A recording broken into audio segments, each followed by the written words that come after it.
Oh, there it goes. I need to remove the air fan in there. Yay! Alright, Izzy, you be quiet for a minute.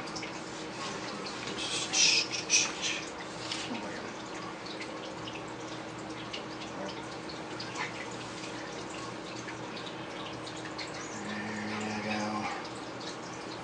At least you guys can see it.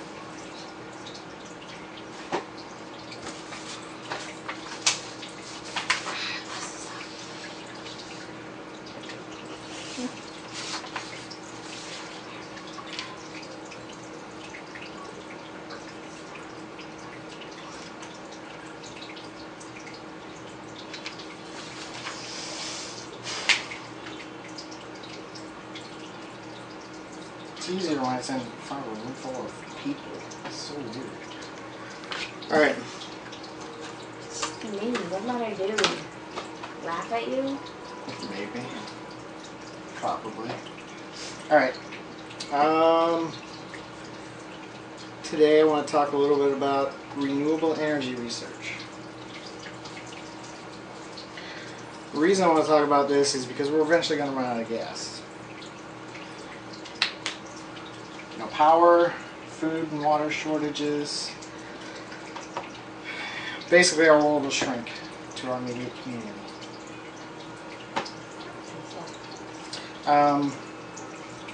Since this is pretty important to everybody, considering that there's no way off this planet.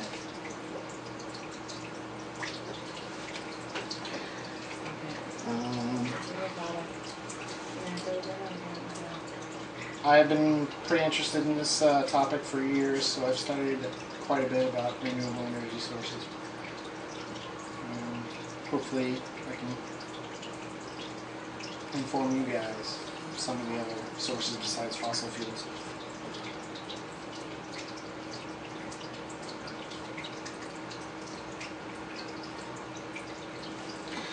Well, I've already addressed the problem. We have a shortage of fuel.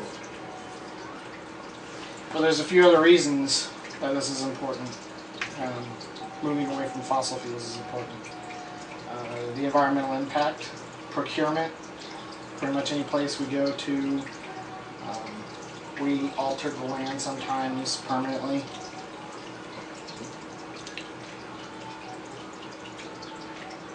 Not to mention disasters such as the oil refinery, or the oil rig in the Gulf that exploded recently. Deepwater Horizon.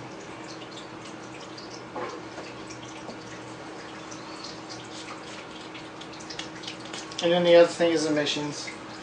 It's pretty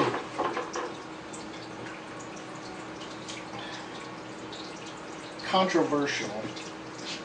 There's a lot of people who say that our carbon emissions don't do anything, and then there's a lot of people that say they do. The reality is, though, that the emissions have increased. Whether or not they can affect our environment is up to us to interpret.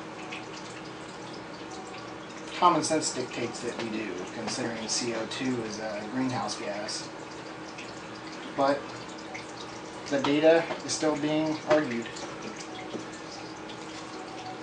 And then there's the economy.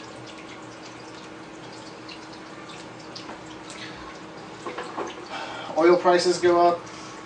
Pretty much the price of everything goes up, especially things that like plastics, which are made directly from oil, and then any goods that have to be transported in a certain amount of distance, including foods. So as we've seen a spike in oil prices, we've also seen a spike in food prices. And it will continue to rise, unfortunately, until we can find another energy source.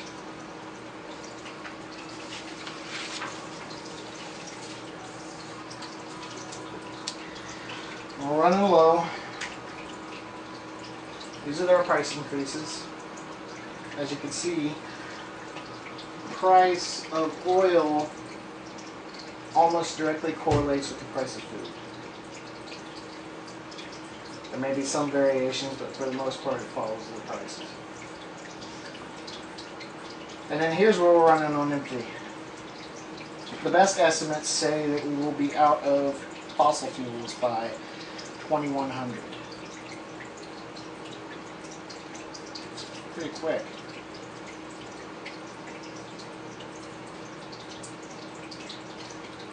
Just think about that. We don't have very much longer.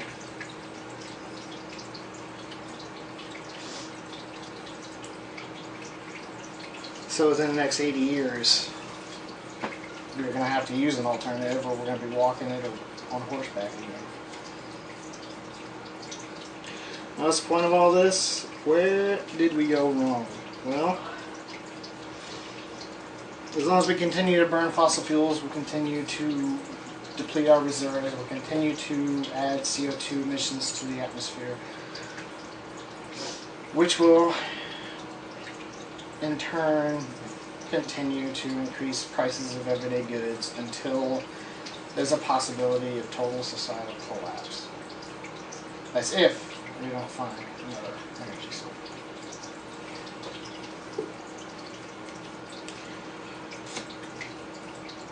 We can't argue that we've been changing the world.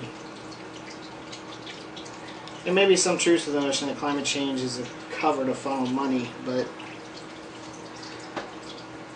again, what's the alternative? It could be the oil companies are trying to keep it hush-hush, so we keep buying their oil.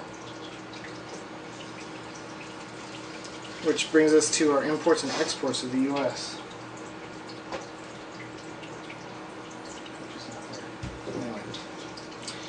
The imports and exports of the U.S., we still import more fuel than we produce or we export.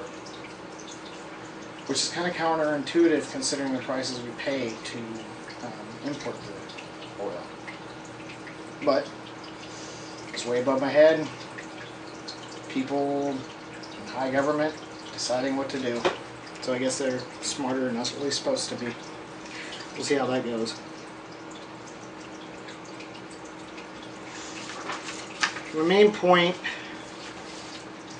and one that will probably be pretty difficult to institute, is I think the federal government should be the lead when it comes to investing in alternative energy sources or renewable energy sources. Depending on whose pocket they're in, most likely we'll have to look at private sources to actually do the investing, at least in the short term. We do use some renewable energy sources like hydro. We use dams to produce energy. Wind is picking up, literally. We have turbine farms across the U.S. that are mostly on a trial basis, but once they gain more acceptance and become more reliable and don't explode, I think it's really going to get pushed. Solar was another one, but solar, the problem with solar and which kept it from gaining ground was the cost of solar cells, but they've gotten down considerably, especially considering that they've now created a material called graphene, which can be painted on 1 atom thick to pretty much anything and can instantly convert it to a type of solar charger. Nuclear is one of our big ones. And I wouldn't class it as a renewable energy source, but it is a cleaner energy source. The problem is nuclear waste, or the toxic waste, has to go somewhere. And generally we just find a place to stick it. We're going to run out of places to stick it eventually. Or it's going to leak, or already has leaked, and is causing health problems. And then there's biological. Biological is an interesting one. It's pretty young, but it's gaining ground. What I mean by biological is they will take microorganisms, and those microorganisms will feed off of materials you feed it.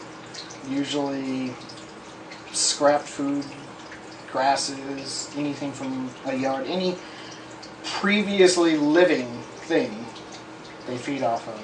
And they produce a clean methane out of the process.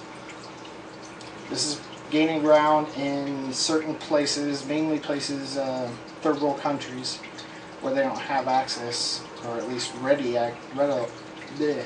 access to fuels like we do. But it's still an alternative for us. And the reason I'm talking about renewable energy sources is because if we switch over to that, we have a nearly limitless supply. Solar. The sun will keep on shining long after we're gone. We do not deplete that energy by using it. The sun still gives off the same amount of energy, it just goes a different place. Most of them have a negligible environmental impact. There's some, like hydro, can be dangerous, especially if it's not worked right, because they use water usually from a river to drive a turbine, and they have to find a way to lessen their impact on the local ecology. And there's a few others like that. Production is a big issue. What kind of environmental impact are we having by producing these renewable energy sources? Which we'll have to evaluate as well as part of the research. And it's not an overnight fix. It's not one size fits all. It's going to take an evaluation of a community's energy requirements, their location, what's available, and they will have to create a plan based on those factors.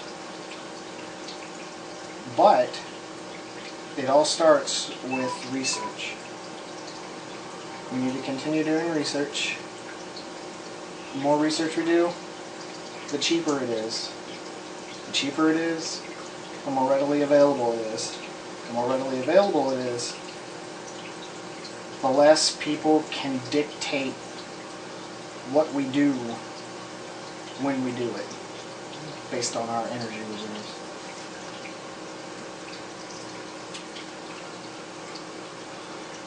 I mean, and the biggest part is that, if we don't do it, what's the alternative? We run out of fuel.